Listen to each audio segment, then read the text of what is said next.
வணக்கம். இன்றைய பதிவில் நம்ம பார்க்க போகிறது ரோடு ஸ்டைலில் எக்கு வச்சு ஒரு ஃப்ரைட் ரைஸ் செய்ய போகிறோம். ரோடு கடையிலெல்லாம் கிடைக்கிற அந்த மாதிரியான ஸ்டைலில் செய்ய போகிறோம். வீட்டிலையே நம்ம எப்படி செய்யலான்னு பார்க்கலாம். இதுக்கு பாசுமதி ரைஸு நல்லா வடித்து கொஞ்சம் உதிரியாக நல்லா தண்ணி கொதி வந்த பிறகு போட்டு ஒரு கொதி வந்த உடனே எடுத்து வடித்து ஆற வச்சு வச்சுருக்கிறேன். 1/4 கிலோ ரைஸ் இருக்கும் இது. இதுக்கு கேரட்டு, ஒரு பெரிய கேரட்டை இந்த மாதிரி நீல வாக்கில் சீவி வச்சுருக்கேன். கோஸு, குடமிளகாய், அப்புறம் வெங்காயத்தாள், கொத்தமல்லி தழை, இது மேலக்காய் தூவுறதுக்கு ஒரு 5 பல் பூண்டை பொடியாக கட் பண்ணி வச்சுருக்கேன். ஒரு பாதி வெங்காயம் நறுக்கி வச்சுருக்கேன். ஒரே ஒரு பச்சை மிளகா காரத்துக்கு. இப்போ தனி மிளகா பொடி 1 ஸ்பூன் வச்சுருக்கேன். இது காஷ்மீரி சில்லி மிளகா. நீங்கள் சாதா தூள் கூட நீங்கள் யூஸ் பண்ணிக்கலாம். இது கரம் மசாலா பொடி ஒரு 1/2 டீஸ்பூனு, கொஞ்சம் மஞ்சப்பொடி, ஒரு 3 முட்டை, உப்பு தேவையான அளவு. இது மிளகுத்தூள். அது மேலக்கா லேசாக தூவுறதுக்கும் மிளகுத்தூள் தூவி எடுக்கும்போது நல்லாயிருக்கும். Road style egg fried rice மாதிரியே இருக்கும். ஒரிஜினலாக நல்லாயிருக்கும். இது தேவையான அளவு எண்ணெய். இவ்வளோ தான் இதுக்கு தேவையான பொருள். ரொம்ப சிம்பிளாக ஈஸியாக செஞ்சிடலாம். அடுப்பில் ஒரு கடாய் போட்டு அடுப்பு பற்ற வச்சுக்கலாம்.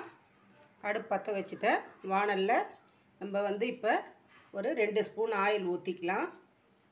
அப்படியே ரோடு கடை ஸ்டைல்லையே இருக்கும். நல்லா சூப்பராக இருக்கும். கண்டிப்பாக இதேமாரி ட்ரை பண்ணி பாருங்கள். ரொம்ப ஈஸியாக செய்யலாம். ஒரு நல்லா 2 கரண்டி அளவுக்கு எண்ணெய் தேவையான அளவு ஊற்றிக்கோங்க. எண்ணெய் நல்லா காயட்டும்.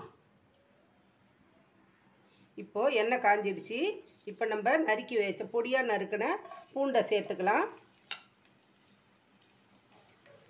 அப்புறம் ஒரே ஒரு பச்சை மிளகா, இதையும் சேர்த்து நல்லா வதக்கிட்டு சிம்மில் வச்சுட்டு இப்போ வெங்காயத்தை சேர்த்துக்கலாம்.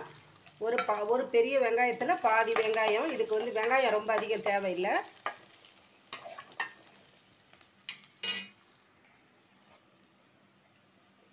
நல்லா வெங்காயம் கொஞ்சம் வதங்கட்டும்.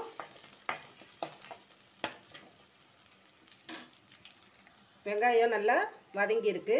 இப்போ நம்ம நறுக்கி வச்ச கோஸை போட்டுக்கலாம்.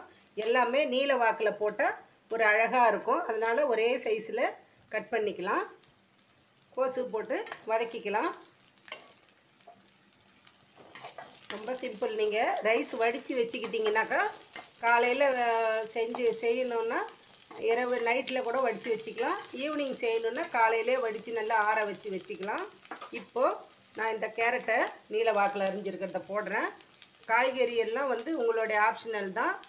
காய்கறி இல்லாமலும் செய்யலாம், கொஞ்சமாக போட்டும் செய்யலாம். இதை வதக்கிக்கலாம். கேரட்டு, கோஸு. இப்போது இது நல்லா வதக்கிக்கலாம். சாரி, ஒரு ஃபோன் வந்துருச்சு வீடியோ போடும்போது. அதனால் நான் மியூட்டில் பண்ணுவேன். இன்றைக்கி பண்ண மறந்துட்டேன். இப்போ இது நல்லா வதங்கினோடனே குடமிளகாயும் சேர்த்துக்கலாம். நம்ம குடமிளகாயும் நீல வாக்கில் போட்டிருக்கிறேன். நம்ம நீல வாக்கில் போட்டு நம்ம நல்லா வதக்கிக்கலாம். நான் மீடியம் ஃப்ளேமில் தான் வச்சுருக்கிறேன். ரொம்ப அதிகமாக தீ வைக்கல. காய்கறியெலாம் வதக்கும்போது ரொம்ப அதிகமாக தீ வைக்கக்கூடாது. எப்பயுமே மொல்லமாக தான் வச்சு வதக்கணும். அதுவும் இந்த மாதிரி ஃப்ரைட் ரைஸ்க்கெலாம் சிம்மிலே தான் வச்சு வதக்கணும். இப்போது காய்கறி எல்லாம் நல்லா வதக்கியாச்சு. இப்போ இதெல்லாம் ஓரமாக தள்ளிட்டு நடு சென்டரில் கேப் வச்சுட்டு இதில் முட்டையை உடச்சி ஊற்றிக்கலாம். முட்டை எடுத்துக்கிறேன். 3 முட்டையை நல்லா உடச்சி ஓடு இல்லாமல் போட்டுக்கோங்க.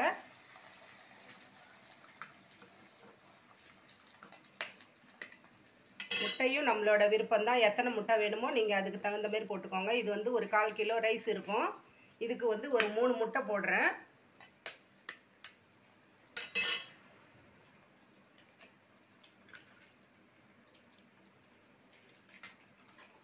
இப்போ இதை நடுவில் மட்டும் இதை மட்டும் கிளறிக்கலாம். நம்ம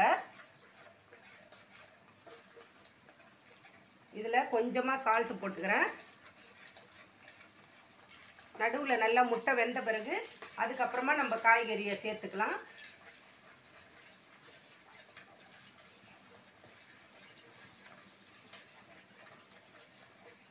இப்போவும் தீ கொஞ்சம் ஹையில் வச்சுருக்கிறேன். இப்போ கொஞ்சம் ஸ்லோ பண்ணிட்டேன். ஸ்லோ பண்ணி ஹை பண்ணி அந்த மாதிரி பண்ணிக்கலாம். இப்போது எல்லா காய்கறியும் வெஜிடபிள்ஸையும் சேர்த்துக்கலாம்.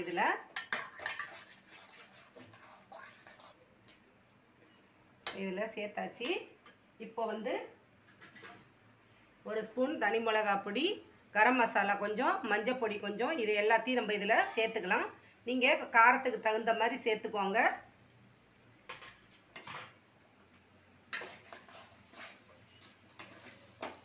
இதில் கொஞ்சம் சால்ட்டு சேர்த்துக்கலாம். நம்ம போட்டுட்டு இதை நல்லா நம்ம வதக்கி விட்டுக்கலாம்.